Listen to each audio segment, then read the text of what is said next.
साहब चौकीदार भैया आपसे मिलने आए हैं। अरे रघुवीर जी, आइए। आप कैसे हैं? हाँ ठीक, आओ बैठो।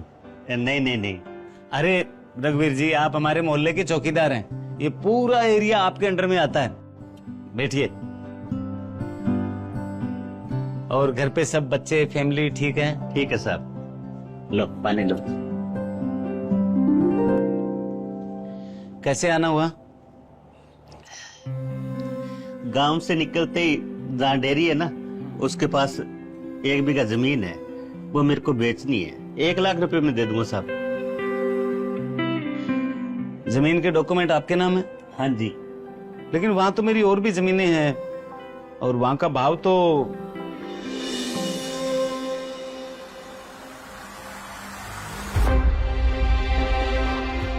इस जमीन का मैं आपको 1 लाख रुपए नहीं दे सकता।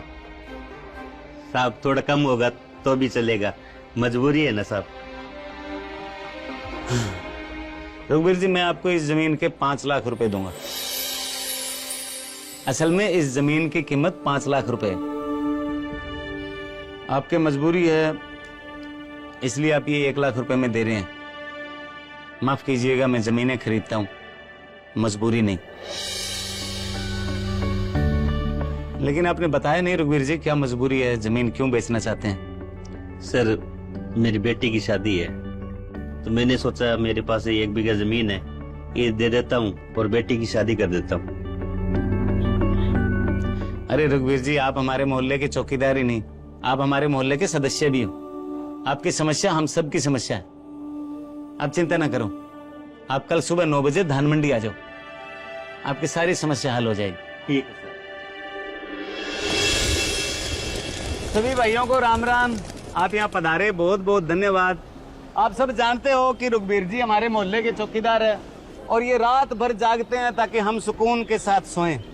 ये सिर्फ हमारे मोहल्ले के चौकीदार ही नहीं, हमारे परिवार के सदस्य भी हैं, हमारे मोहल्ले के निवासी भी हैं। और भाई ने मुझे अपनी मजबूरी बताई कि मेरी बेटी की शादी है, तो मैंने सोचा कि क्यों ना हम सब मोहल्लावासी मिलके इनकी बेटी, हमारी बेटी, हम उस बेटी की शादी में थोड़ा थोड़ा सहयोग करें। हम सबको मिलकर हमारी उस बेटी की शादी करनी है, हम सबको मिलकर उसके लिए सहयोग करना है। बहुत बहुत धन्यवाद। 21,000 रुपए मेरी तरफ से, 11,000 रुपए मेरी तरफ से, टेंट का खर्चा मेरी तरफ से इनको। रघुवीर भाई की लड़की की शादी है और गाड़ियों की व्यवस्था मेरी तरफ से, खाने पीने की जो व्यवस्था रहेगी वो हमारी तरफ से। ले आओ। आप सबसे निवेदन है कि जिसने जो पैसा सामान सहयोग बोला है वो हमारे प्रधान जी के पास कल जमा करा दें, ताकि जल्दी से जल्दी उस बेटे की शादी हो उसके। बहुत बहुत धन्यवाद।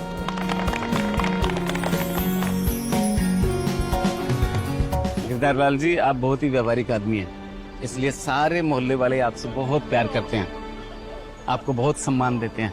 ये आपकी बेटे की शादी नहीं, हम सब मोहल्ले वालों की बेटे की शादी है। अब आपके बेटे की शादी भी हो जाएगी और आपकी जमीन भी नहीं बिकेगी। सब आपके कारण है सर जी, आपका बहुत बहुत धन्यवाद। आप चिंता मत करो रघुवीर जी, अपने लाडो की शादी बहुत धूमधाम से होगी। हमें एक दूसरे का सहयोग करना चाहिए, किसी की मजबूरी का फायदा कभी नहीं उठाना चाहिए।